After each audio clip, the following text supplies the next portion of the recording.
Hey guys, welcome back to the Second Time Lucky Mining channel. In today's quick video, we are going to discuss FPGA mining on Ironfish. If you like the mining content, please like the video and maybe even consider subscribing to the channel. That'll help me out a great deal. But enough of shelling my channel, let's jump into the content. Now, in today's video, we are going to discuss the new release of Team Red Miner that enabled FPGA mining specifically on Ironfish. Now, if you haven't watched my previous video where I unboxed this FPGA, which is a Xilinx C1100, and then I slapped on a Osprey fan, I've been mining Casper for the longest time on this specific FPGA. But as you guys probably know, that we are now starting to see ASICs, and that is from both from Ice River and then also from Bitmain going on Casper. So the release of Team Red Miner enabling Ironfish is a welcome surprise, and it's actually a good thing specifically for me that allows my FPGA to move on to something different. Now, for those of you that are just interested in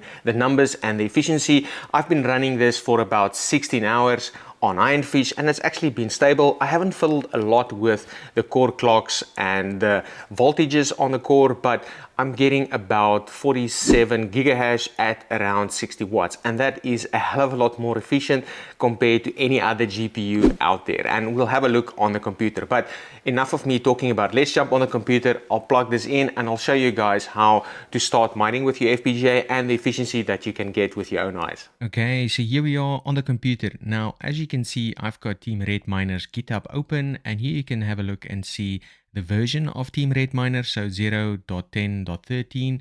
It's released about 18 hours ago, and again, as I mentioned, I've been running my FPGA for about 16 hours stable. Now, if I scroll down a little bit here so that you can sort of see what the dev fees is and which FPGAs are supported. So if I just scroll a little bit further down, and then you will see here at the bottom, so they have added Ironfish, and it's the same dev fee as what Casper's got. And then at the bottom here is the list of FPGAs that supported and the algorithm that they are supported. Now you can see mine here at the top, C1100, so that is supported on Ironfish. Now, how to get going, it really depends, or how to get started mining, it really depends on your setup and how you have your FPGA, but I've got mine on a separate computer specifically with Linux on, so I'll take you through sort of getting that going and how I set up my executable or my bat file to start mining. Now, how to get going, it depends on your setup, but I've got a remote desktop here on Linux, and what I've done is I've downloaded the latest version of Team Red Miner, and then I have extracted it into this folder here, so TRM 1013. So if I just open it up, and in here you will find all the normal Team Red Miner bits. Now, what I would encourage you guys to do before you start mining is there's an FPGA guide here, and then there's a specific FPGA guide for Ironfish. So I would encourage you guys to have a read through it.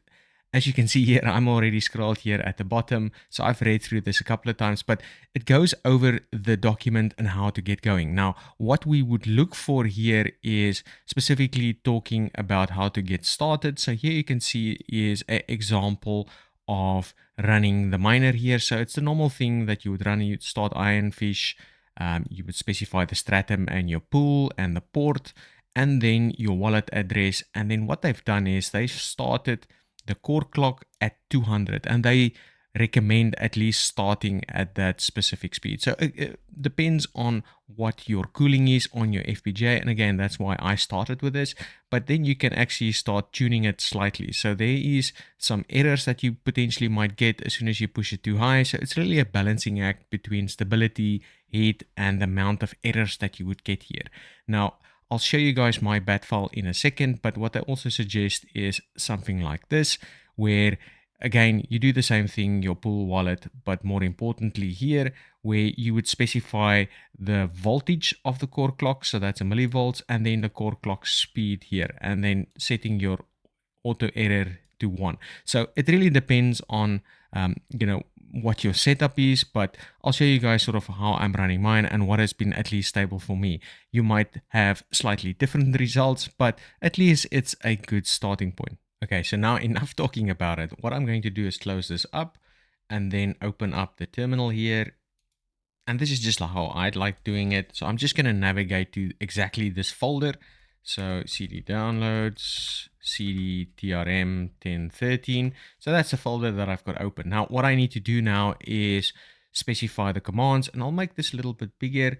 Now, what I have done, and I'll just navigate to the folder above it, I've got a FPGA start file here that already has got the commands that I can just copy and paste. Now, what you can do specifically in Linux, you can create the shell script and add it as a service.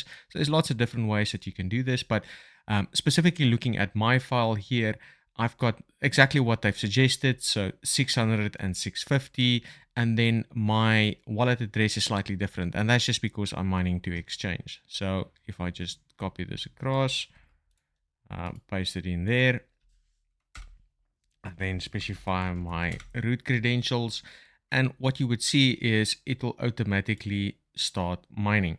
Now, let's give it a little bit of time, and then I'll show you guys once it's warmed up a little. Okay, so now after a couple of minutes, probably about 10 minutes, this is what you sort of can expect here. So you can see I'm getting about 48 gigahash at, and if I just make this a little bit wider, I thought I made it wide enough, at around 60 watts. Now, what you would see is at the pool, you would only see 43. And like I said, I've been mining it to Hero miners, and the pool is actually reporting that. So it's pretty stable. Now, in terms of efficiency though, this is where it gets interesting. Now, if I pull up hashrate.no, I really like the site, and I'll leave a link in the video description.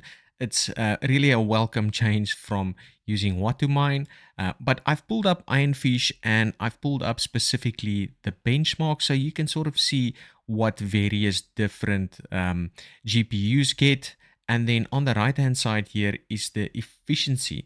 Now, what you will see here is, as you can see, they've added the FPGA support, so they're pretty good at updating this specific website. So you can see here, comparing the Varium C1100 to the 6900s or any other GPU, it's a hell of a lot better. I'm not sure exactly where they're getting this number from, so if I just do the raw numbers that I'll ultimately get, so it's about, what's this? About 48 gigahash divided by the watts.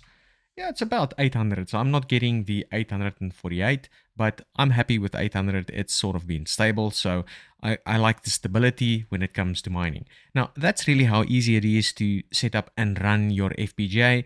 I do expect that probably most of the FPGAs that's been mining Cassper will slowly trickle over to Ironfish as the FPGA or as the ASICs start taking over the Cassper network. That's it for this video, guys. If you've liked the video, please like it and maybe even consider subscribing. If you didn't, please specify in the comments what you would like me to change. Otherwise, I'll catch you in the next one. Cheers.